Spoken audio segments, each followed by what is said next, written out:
Okay, so we have discussed the power series method for solving differential equations, and now we will see an application of this method. The application we will do is what is known as spherical harmonics, or these are the eigenfunctions of the angular momentum operator, okay, which you study in quantum mechanics. So, the angular momentum operator L square, this is the square of the angular momentum. So, the L square operator which you learn in your quantum mechanics courses can be written in this form. This is L square for a single particle.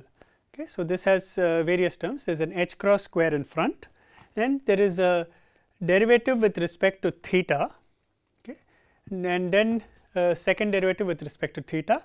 Then you have cos theta divided by sin theta, derivative with respect to theta. Then you have 1 by sin square theta, second derivative with respect to phi, and let me remind you that r theta phi are in the spherical coordinates. So, if you have x y z, then point is r theta and phi. Okay, so these are the, so we are working in the spherical polar coordinates, and so this theta and this phi correspond to these angles in the spherical polar coordinates. So and once again you should remember that 0 less than equal to theta less than equal to pi, and 0 less than equal to phi to pi. Okay. So, we will work with these in these coordinates, and now what we want to find out, this is the square angular momentum.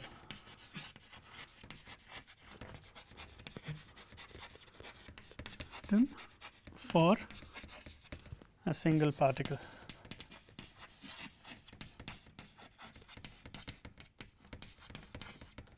So, this could be in the hydrogen atom, it is the angular momentum associated with the electron.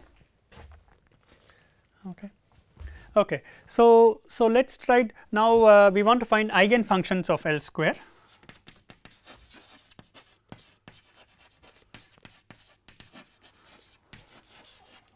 L square operator.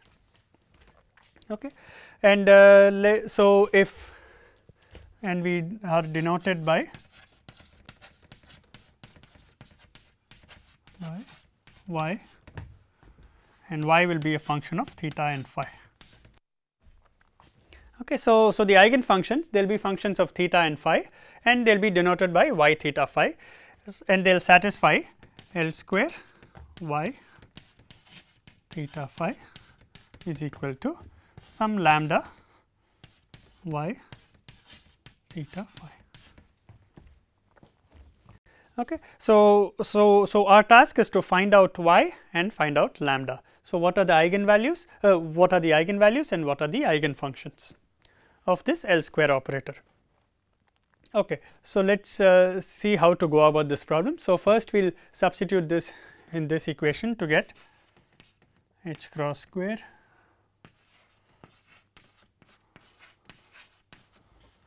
square y plus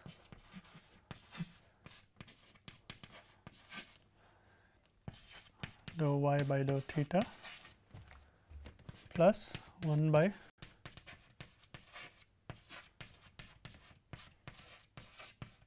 phi square. This is equal to y. Okay. So, what you notice is that this is a sum of 3 terms. 2 terms are, they contain only theta, and phi appears only in the third term. Okay. So, the natural thing to do is a technique called separation of variables. So, if you use separation of variables.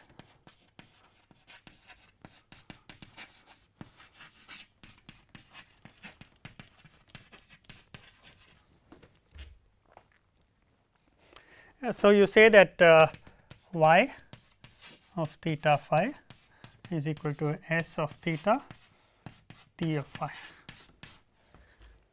Okay, so, y of theta phi is s of theta t of phi, and now if you substitute this in these equations.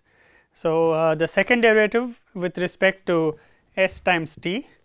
So, second derivative with respect to theta of s times t. So, this will operate only on s. So, I can take t outside in this part. So, I can write it in this form t. Now, this is a d square s by d theta square, and I have written this as a d square s by d theta square because s is function only of theta, okay, plus cos theta by sin theta d s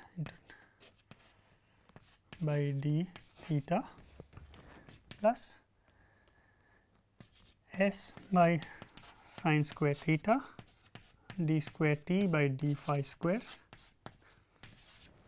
is equal to lambda s t. Okay. And now, if I divide by s t, I will get h cross square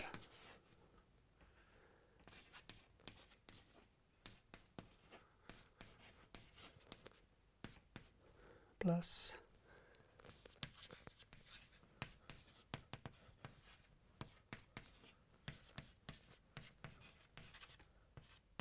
d theta plus what I will get is theta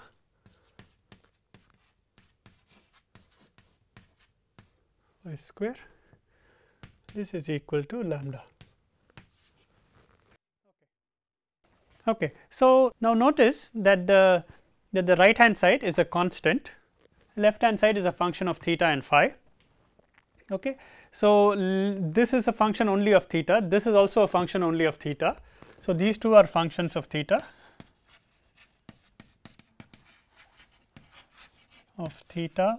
and not phi. Okay. So, these two are independent of phi. Okay. Now, this is a function of theta, this is a function of phi. Okay. So, if all this has to add to a constant, then this whole thing has to be independent of phi, and that means should be a 1 by t, sorry. So, that means this term has to be independent of phi. So, since the right hand side is independent of phi, the left hand side should also be independent of phi, and this. So, if this is dependent on phi, then nothing in here can cancel that dependence. So, the only way in which this can be true is if this is independent of phi. So, that implies d square t by d phi square 1 by t. Okay. Now, this has to be independent of phi, and since t is only a function of phi, this has to be a constant. Okay. And d square t by d phi square is constant times t. This is the same as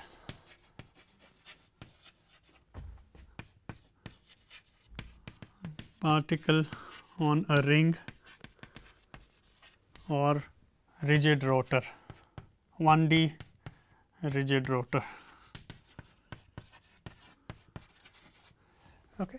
So, in other words, this has a solution. The solution is t is equal to e to the t is some constant e to the I mz or ml phi, okay, where ml is equal to 0 plus minus 1 plus minus 2 and so on. Okay. So, this part I am assuming that you know how to work this out. Okay. What we get is that then d square t by d phi square will just give ml square. Okay. We will just give ml square times t or minus ml square times t. So, you can write this. So, you can replace this whole quantity by just minus ml square. Okay.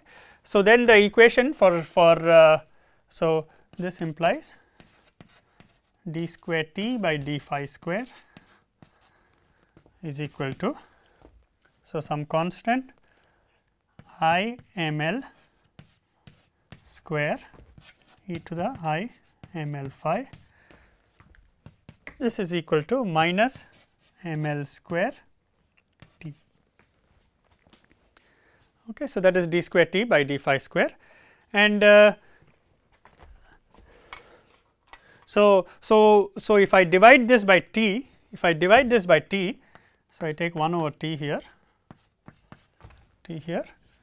1 over t here, and this gives you minus ml square. Okay. So then you can replace this whole thing by minus ml square, and if you do that, then you'll get an equation that involves only s and theta. Okay, so let's substitute this in this expression to get h cross square. I'll take the s to the right hand side, so I'll get d square s by d theta square plus cos theta by sin theta ds by d theta minus ml square by sin square theta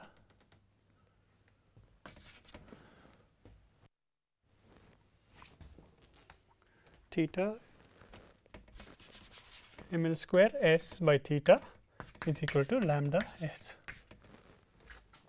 Okay.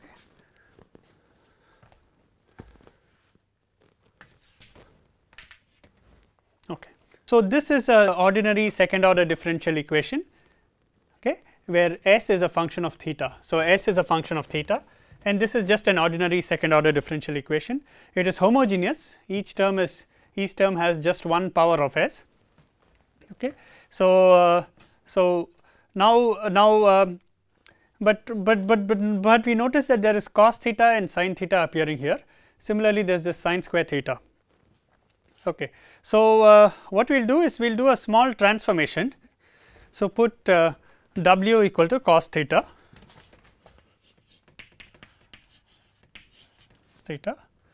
okay. So then s of theta goes to s of w, okay, and ds by d theta equal to ds by dw into dw by d theta is equal to dw by d theta is minus sin theta d theta, and then if you take d square s by d theta square is equal to d by d theta of minus sin theta ds by d theta, oh sorry, ds by dw,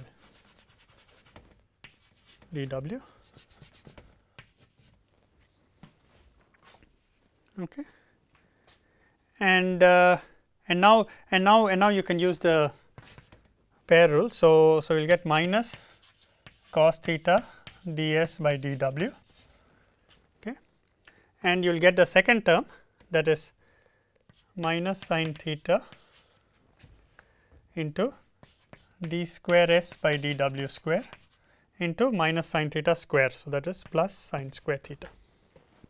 Okay. So you just differentiate the first term, and then if you differentiate the second term, you get d by d theta or d by dw of ds by d theta. For ds by d theta you substitute this term, okay, and so what we will do is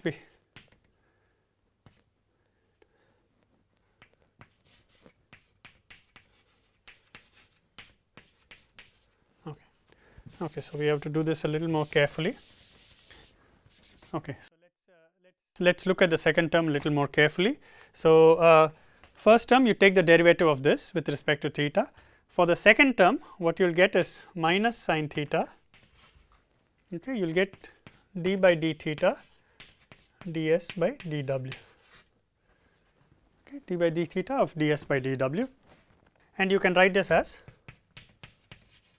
cos theta ds by dw minus sin theta d by dw of ds by d theta, okay, and so s here is expressed as a function of theta, and if you write ds by d theta, you substitute this term minus sin theta ds by dw. So then you will get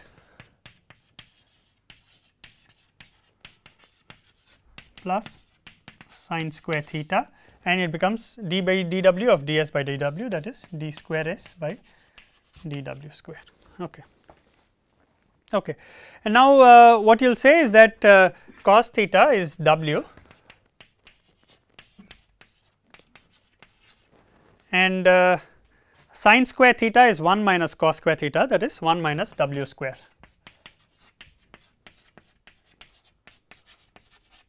dw square. So, that is the second derivative with respect to theta, and what we will do is we will take the h cross square to the right, and now we can rewrite this equation.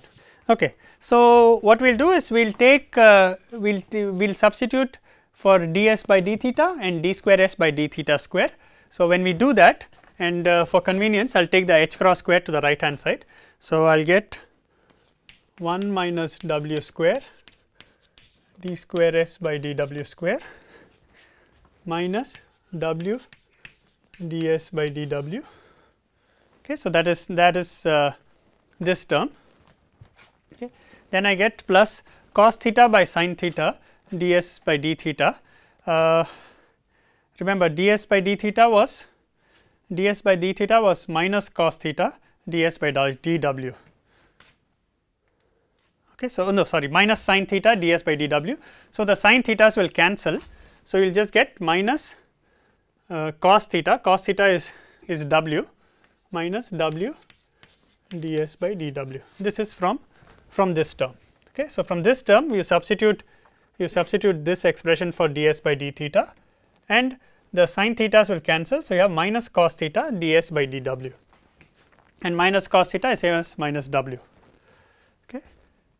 Minus ml square. What you have is you just have s divided by sin square theta is 1 minus cos square theta. So, 1 minus w square. Okay. So, this is equal to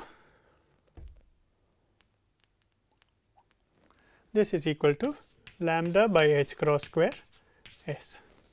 This is and if you want I can combine these two terms, the two terms, to write this in this form: 1 minus omega square d square s by d omega square minus 2 omega ds by d omega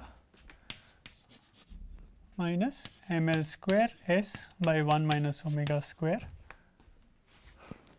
and plus or minus plus lambda by h cross square. Oh, sorry, there should be I had missed out a minus sign here. So, right in the angular momentum operator there should be a minus sign. Okay. So, and so there should have been a minus sign all along. So, I can put this minus sign here, and this will be plus. Okay.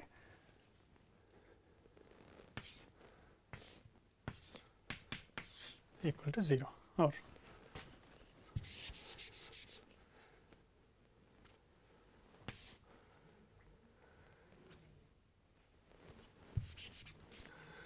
minus this. Okay. So, I can write this in this form. So, this is like s double prime, s prime, and s. Okay. So, it is written exactly like a homogeneous equation. Okay. So, one of the things to notice is that this has a 1 minus w square. Okay. And you would prefer not to have this 1 minus w square, because when w equal to plus or minus 1, this solution will have some divergences, and also you have a 1 minus w square in the denominator here.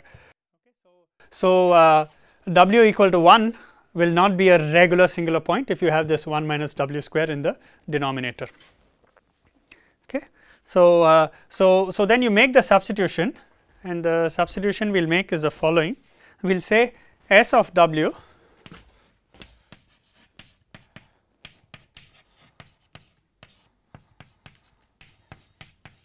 h of w, I think that is 1 raised to m by 2, h of w. Okay. So, you make this substitution, and then you calculate the value of d square s by dw square, and you calculate the value of ds by dw and d square s by dw square. So if I do ds by dw is equal to, so you will get by 2 raised to absolute value of m plus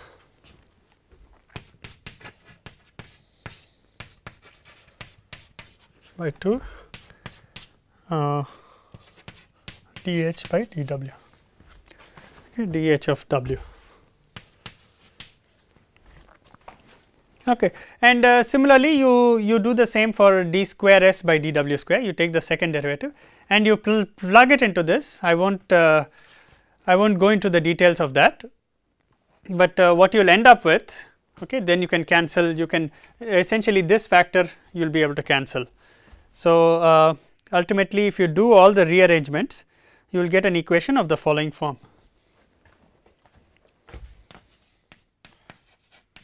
w square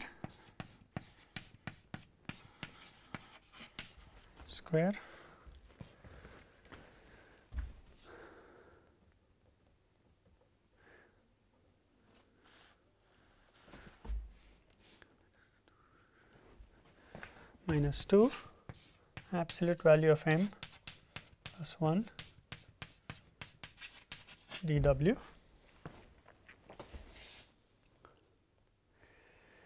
plus lambda s lambda by h cross square minus absolute value of m plus 1 h equal to 0.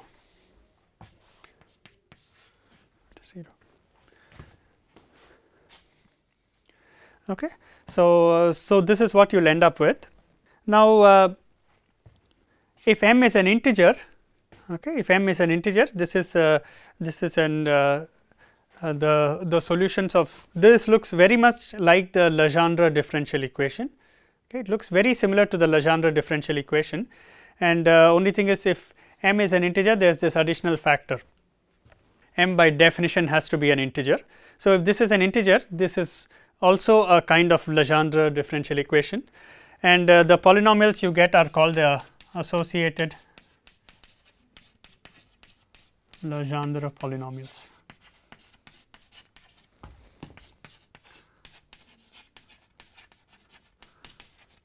The polynomials that you will get when you solve these equations are called the associated Legendre polynomials. They are very similar to the Legendre polynomials, okay, but let us go and work out how you get these. Okay. So, here we have a differential equation and we are going to use the power series method to solve this differential equation. So, now in this case 1 minus w square or w equal to plus minus 1 becomes a regular singular point, okay, and you can use the power series method.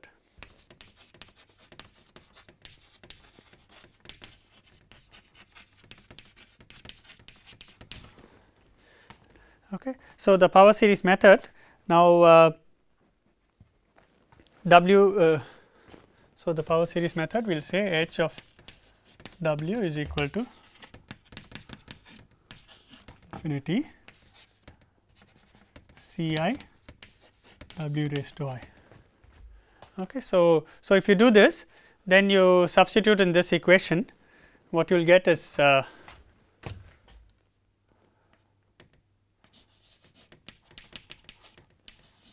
infinity, first term will be second derivative. So, C I into I minus 1 w raised to I minus 2 minus the second term will be C I minus 1 w square. The third term I have twice derivative, 2 m plus 1, there should be a w here. Okay. So, that was missing, there should have been a w here. So, minus 2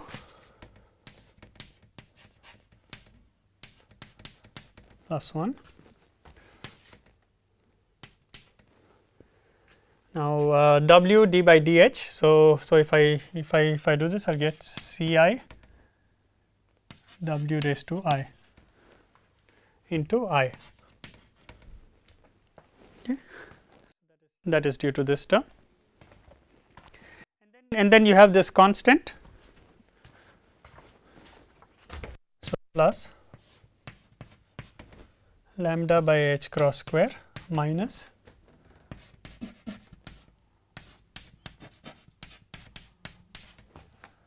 this one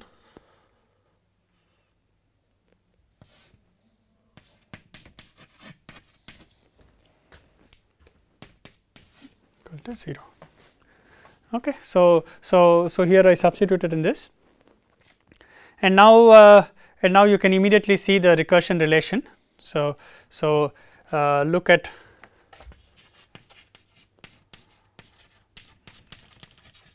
coefficients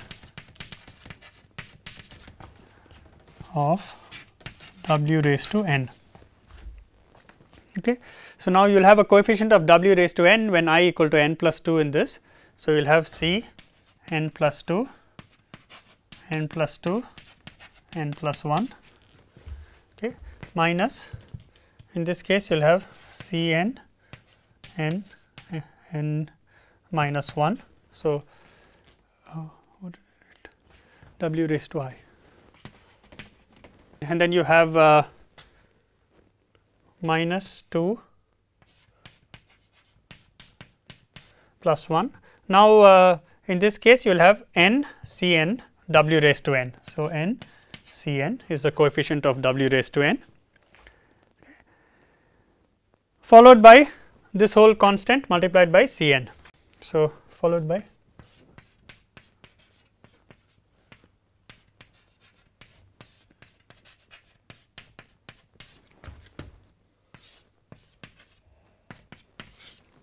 equal to 0. Okay. So, now you notice that all these terms are proportional to C n. Okay. So, we can take all those terms to the right hand side and you can write C n plus 2 in terms of C n, and that is the recursion relation you will get. So, then I can write C n plus 2 is equal to minus C n, or you can write it as plus C n times whatever is remaining on the right. So, what is remaining on the right was n minus 1 minus 2 plus 1 times n 2n, this should be a plus, and then there should be a minus this whole thing. Okay, so, then I can write it as minus lambda by h cross square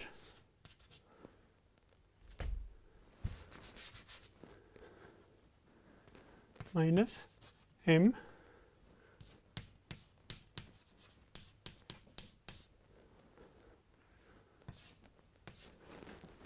plus 1. So, this whole thing divided by n plus 1 n plus 2. So, that is the recursion relation,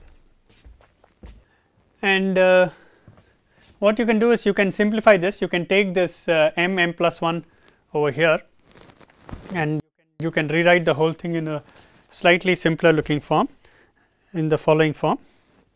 So, you can write C n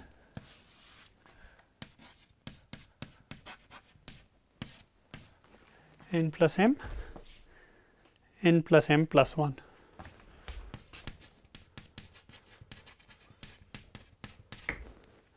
minus lambda by h cross square divided by n plus 1 n plus 2. So, I can just take this inside here and I can write it in this form. Okay. So, this is the recursion relation, okay, and if you work out the various terms in this, you will get two types of terms. Okay. So, you will get even and odd terms. Even terms will be proportional to C0, odd terms proportional to C1. Okay. So, you get so then your general H of W can be written as a linear combination of C0 times sum of even terms plus C1 times sum of odd terms. Okay. So, and we can do this because the recursion relation relates Cn plus 2 to Cn.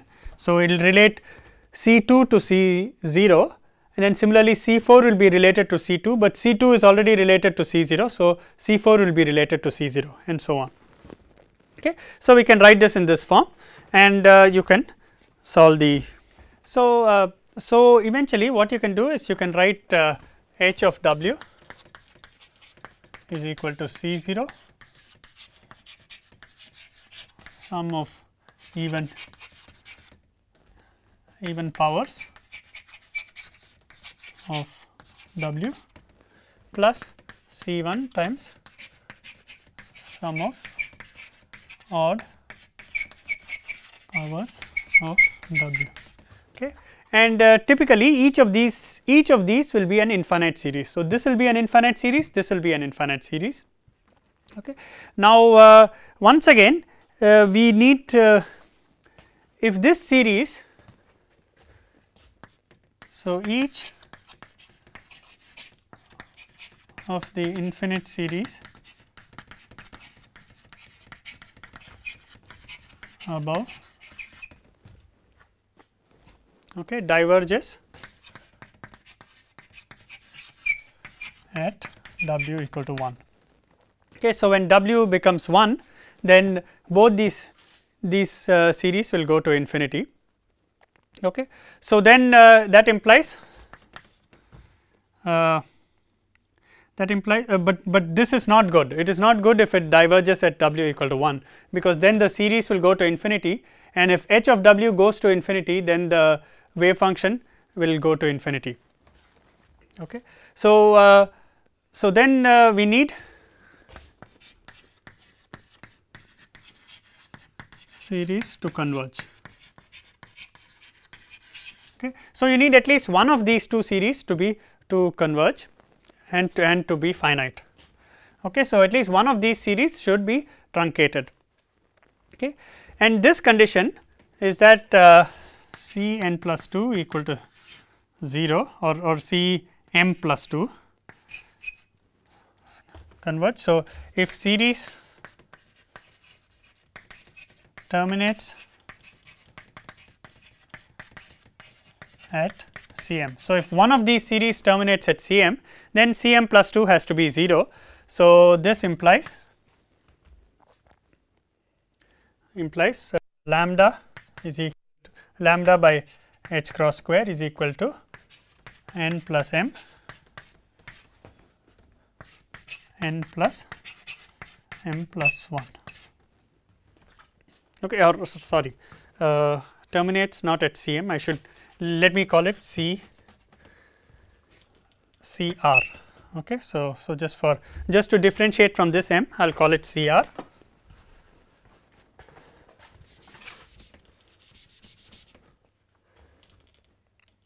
At R, then Cr plus 2 equal to 0 implies this times R plus 1, R plus m plus 1. Okay. So, now m, absolute value of m is a positive integer, okay. R is also a positive integer.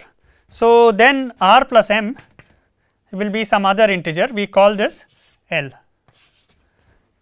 Okay. L is greater than or equal to 0.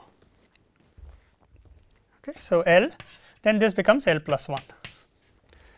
Okay. So, therefore, we conclude that the eigenvalue of angular momentum has to be h cross square L plus 1.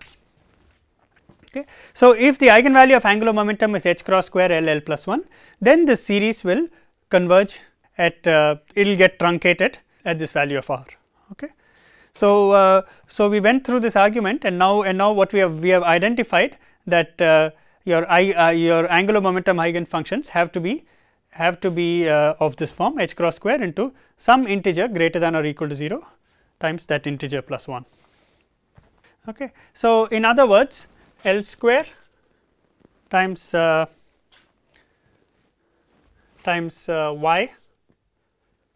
of theta phi is equal to L plus 1 h cross square y of theta phi. Okay. And notice that y is quantized by L. So, we can write this as L. Okay. Also this m value. Okay. So, m value decides the wave function, the phi part of the wave function. So, it is actually quantized by both L and m. Okay. So, we can write it in this form. Okay. And this function y L m we wrote as s of theta t of phi. Now, t of phi depends on m, s of theta depends on L and absolute value of m. Okay. Now, this s of theta, okay, this is called the associated Legendre polynomial.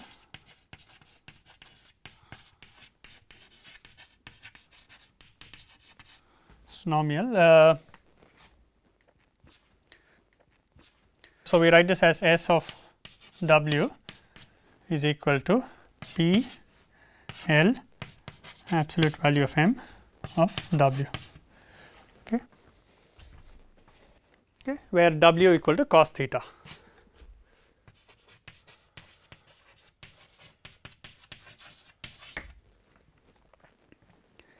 Okay. So, now what is this p L absolute value of m w? Okay, this is closely related to the Legendre polynomials that we saw earlier. Okay, so I will mention the Rodrigues formula for p L absolute value of m w is equal to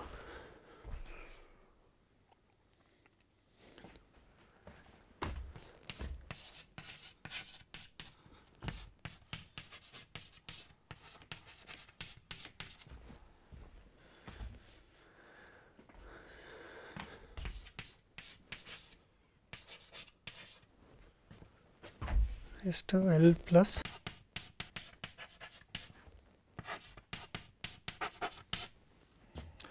m of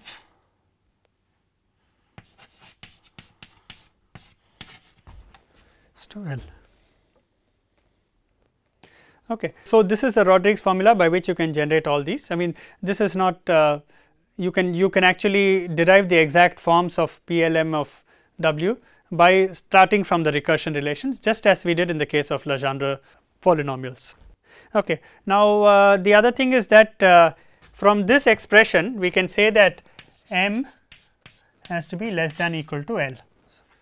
Okay. So, m has to be less than or equal to L. Okay. And we already said that so therefore, m is equal to 0 plus minus 1 plus minus 2 up to plus minus L. Okay. So, that is the other thing we can conclude from this argument. We called it ML. Okay. So, L ML.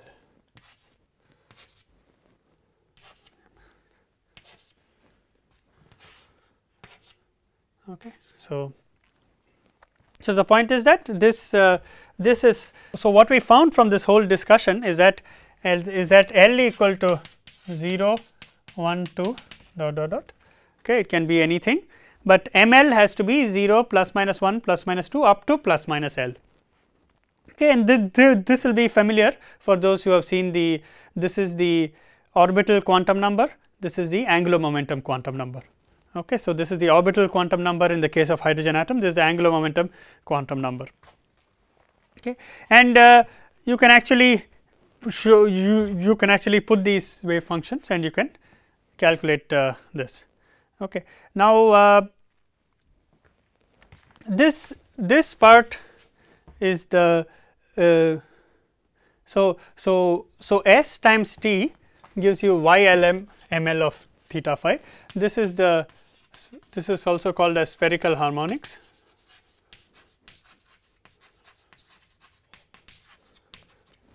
Okay, or it is also called the angular part of wave function.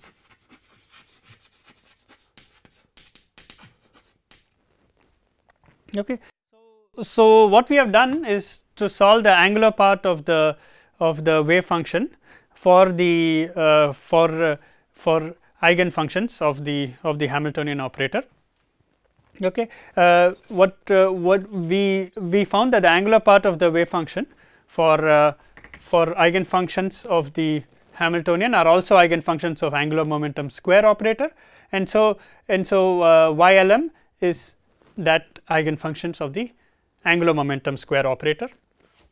Okay. So when you write the for solution of eigenfunctions of Hamiltonian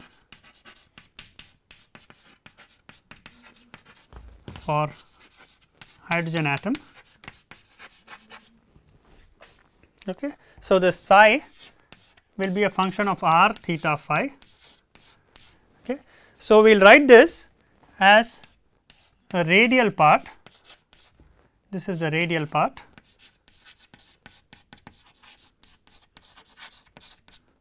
times YLM of theta phi.